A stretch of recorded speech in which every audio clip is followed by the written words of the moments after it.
Ask the Expert. A generation ago, retirement was fairly predictable. Social Security and pensions provided most of your income, and a retiree's biggest concern was whether to play golf or tennis. Not the case.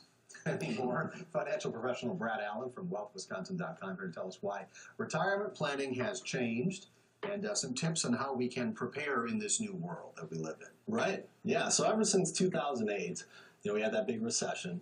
A lot of people are worried about, what are we doing with our retirement accounts? We lost 30 or 40% in those accounts in that year. Mm-hmm. So a lot of people are scared to put money into it. So on the same note, the millennials of the world are having a tough time finding jobs after college. So we came up with a list of 5 different things that you need to think about when you're planning for retirement. Well, walk us through the points. Sure, yeah. Number one is going to be there is no safety net, right? So Social Security and pension income used to cover pretty much everything going out for a retired couple.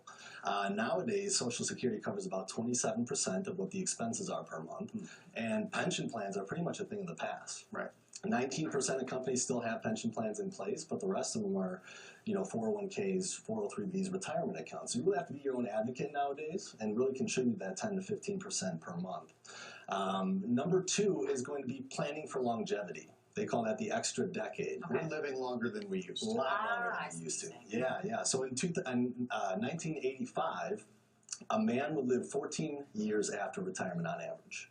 A woman would live 19 years. That's jumped up to 26 years for men and 29 years for women. So that's that extra decade plus that we have to plan out for and budget for. And it really just comes down to having a retirement plan put in place for it. I'm scared. My grandmother's turning 90 next week. All right, move us down to list number 3. Number 3 is going to be the single factor.